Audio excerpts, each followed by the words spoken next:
और अब बात करते हैं निकाय चुनाव की, जिसकी तैयारियों में अब सपा भी जुट गई है। आज सपा दफ्तर पर अखिलेश यादव ने मीटिंग की। मुलायम के निधन के बाद ये पहली बार था जब सपा दफ्तर पर कोई बड़ी बैठक हुई। बैठक में निकाय चुनाव पर लंबा मंथन चला, उम्मीदवारों के चयन पर चर्चा हुई और भाजपा को पस्त करने का प्लान तैयार हुआ। अखिलेश यादव की कोशिश है कि लोकसभा चुनाव से पहले वार्ड स्तर पर पार्टी को मजबूत किया जाए, लेकिन ये प्लान कितना कामयाब हुआ, इस पर बड़ा प्रश्न चिन्ह है।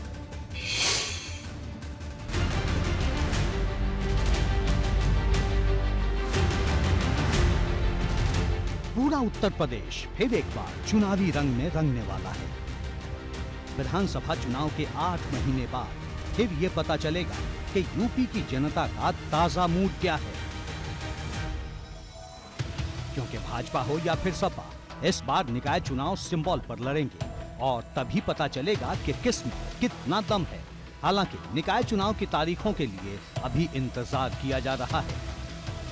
निकाय चुनाव की तारीखों का ऐलान किसी भी दिन हो सकता है। सभी राजनीतिक दल अपनी अपनी तैयारियों को अंतिम रूप देने में जुटे हैं। हालांकि सीधी टक्कर समाजवादी पार्टी और भारतीय जनता पार्टी के बीच नजर आ रही है। दोनों ही राजनीतिक दल मतदाताओं के घर घर जाकर उनसे संपर्क कर रहे हैं, साथ ही बूथ प्रबंधन की रणनीति भी बना रहे हैं।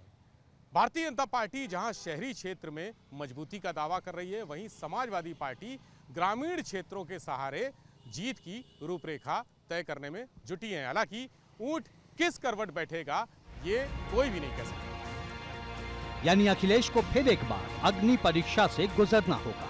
कई चीजें साबित करनी होंगी और यही वजह है कि उन्होंने निकाय चुनाव की रणनीति पर काम तेज कर दिया है। मंगलवार को सपा दफ्तर पर जब मीटिंग हुई तो निकाय चुनाव पर भी विस्तार से बात हुई। विधायक पहुंचे, संगठन के नेता पहुंचे, शहर की सरकार के लिए मंथन हुआ। निकाय चुनाव की तैयारियों में जुटी समाजवादी पार्टी ने संगठन का ढांचा मजबूत करने की कवायद शुरू कर दी है और इसके तहत सबसे पहले जिला अध्यक्षों और महानगर अध्यक्षों के नामों की घोषणा की जाएगी। पार्टी उन चेहरों की तलाश कर रही है जो निकाय चुनाव के लिहाज से प्रभावशाली साबित हों। पार्टी सूत्रों का कहना है कि ऐसे दावेदारों को प्राथमिकता दी जाएगी जो संघर्षशील हों, विवादित ना हो, सबको साथ में लेकर चले और जातीय समीकरण साध सकें। चर्चा है कि दिसंबर में निकाय चुनाव हो सकते हैं और जनवरी में नतीजे आ जाएंगे। यानी 2023 की शुरुआत में ही 2024 का ट्रेलर दिखाई देगा। नतीजे ये बता देंगे कि सपा जमीन पर कितनी मजबूत है और भाजपा को 24 के चुनाव में किस हद तक टक्कर दे सकती है। निकाय चुनाव में जो पार्टी के वरिष्ठ लोग हैं उन सबसे सलाह मशवरा करके ऐसे आदमी खड़ा करेंगे कि जो पार्टी के प्रति वफादार हो, जो संघर्षशील हो, जो चुनाव जीत सके और वो भारतीय जनता पार्टी को हरा सके। तो हम लोगों का ये प्रयास होगा कि ऐसे अच्छे संघर्षशील नौजवान दमदार प्रत्याशी चुनाव में लड़ें ताकि उस क्षेत्रों में विकास का अच्छे ढंग से काम हो। पिछली बार जब निकाय चुनाव हुए थे तो कई जगहों पर सपा और भाजपा ने सिंबल पे चुनाव नहीं लड़ा था, लेकिन इस बार ऐसा नहीं होगा। हर सीट पर कमल और साइकिल छाप की लड़ाई होगी। सपा ने भाजपा से टकराने का पूरा प्लान तैयार कर लिया है। जब चुनाव में थे तो ऐसी शिकायतें बहुत आम थीं, जो मतदाता ही कहते थे कि पिछले चुनाव में हमने वोट डाला है, इस चुनाव में हमारा वोट मतदाता सूची में नहीं आया है। तो ऐसे लोग, हमारे जो क्षेत्रीय कार्यकर्ता है, उनकी जानकारी में ऐसे लोग हैं जो वोट नहीं डाल सके हैं। तो हम लोग उन्हीं को संकलित करके उनसे ये एफिडेविट भरवाएंगे ताकि चुनाव आयोग तक हमारी बात पहुँच जाए। यानी निकाय चुनाव की तारीखों का ऐलान भले ही अभी बाकी हो, लेकिन राजनीतिक बिसात बिछने लगी है। अखिलेश की एक रणनीति संगठन को मजबूत करने की भी है, क्योंकि आगे 24 की परीक्षा है। सपा बहुत जल्द जिला और महानगर अध्यक्ष की तैनाती करने वाली है।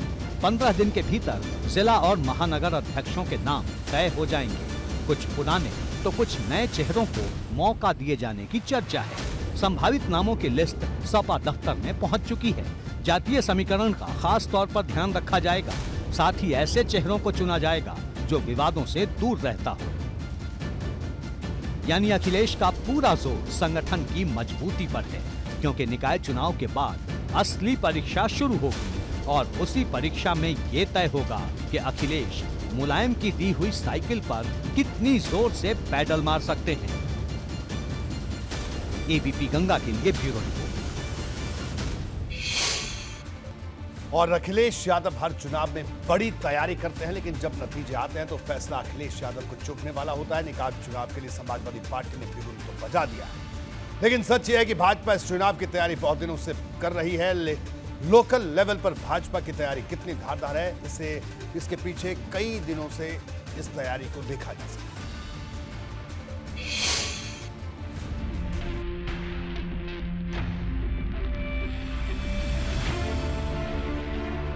निकाय चुनाव के बिगुल बजने का इंतजार है और भगवाटी विजय पताका लहराने के लिए फिर से तैयार है। भाजपा की तैयारी हर एक नगर निगम, हर एक वार्ड और हर एक घर को भगवा रंग में रंगने की है। भाजपा के प्रदेश अध्यक्ष भूपेंद्र चौधरी लगातार बैठक कर रहे हैं, निकाय चुनाव की रणनीति बना रहे हैं, मजबूत उम्मीदवारों की तलाश कर रहे हैं और जीत का ब्लूप्रिंट तैयार कर रहे हैं। 752 नगर निकायों में चुनाव होने हैं। 17 नगर निगमों के मेयर का चुनाव होगा। 200 नगर पालिका परिषद का भी चुनाव होगा। साथ ही 535 नगर पंचायतों का भी चुनाव होना है। मुझे लगता है कि अभी तक विपक्ष सोया हुआ है, उसे एहसास नहीं है कि हमें चुनाव मैदान में जाना है और भारतीय जनता पार्टी चुनाव जीतने के बाद से ही अगली चुनाव की तैयारी शुरू कर देती है और परमानेंट भारतीय जनता पार्टी चुनाव लड़ती है। अन्य दलों की तरह चुनाव जीत और हार के लिए नहीं लड़ती। भारतीय जनता पार्टी चुनाव लड़ती है काम करने के लिए और लोगों की सेवा करने के लिए, और वो जीत के लिए हार के लिए काम नहीं करती है। भाजपा ने घर घर जाकर वोट बैंक बढ़ाने का अभियान तेज कर दिया है। ये अभियान 7 नवंबर तक जारी रहेगा, क्योंकि भाजपा ने इस बार बुलंद योजना तैयार की है। भाजपा का लक्ष्य 90% सीटें जीतने का है। चुनाव के लिए प्रभारी और सह प्रभारी नियुक्त किए गए हैं। मंत्रियों, संगठन के पदाधिकारियों को जिम्मेदारी दी गई है। पहली बार चुनाव संयोजक की नियुक्ति हुई है। मतदाता सूची पुनरीक्षण कार्यक्रम चल रहा है। ज्यादातर मतदाताओं तक पहुंचने का लक्ष्य है। नगर निकाय की हर सीट पर खास रणनीति बनी है। नहीं, भारतीय जनता पार्टी हमेशा पूरी गंभीरता के साथ, पूरी जिम्मेवारी के साथ हम लोग सभी चुनाव लड़ते हैं और नगर निकायों का चुनाव महत्वपूर्ण चुनाव है और लगभग 25% आबादी इसमें प्रतिभाग करेगी और हमारे लिए हमेशा नगरीय क्षेत्र बेहतर परिणाम देने वाले रहे हैं।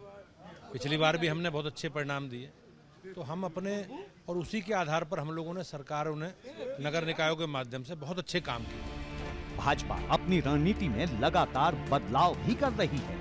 अभी तक डिप्टी सीएम ब्रजेश पाठक के पास आगरा का प्रभार था, लेकिन अब उन्हें कानपुर का चुनाव प्रभारी बनाया गया है, जबकि स्वतंत्र देव सिंह को कानपुर की जगह आगरा का प्रभारी बनाया गया है। ये फैसले बताते हैं कि भाजपा निकाय चुनाव को लेकर कितनी मुस्तैद है। एबीपी गंगा के लिए ब्यूरो रिपोर्ट।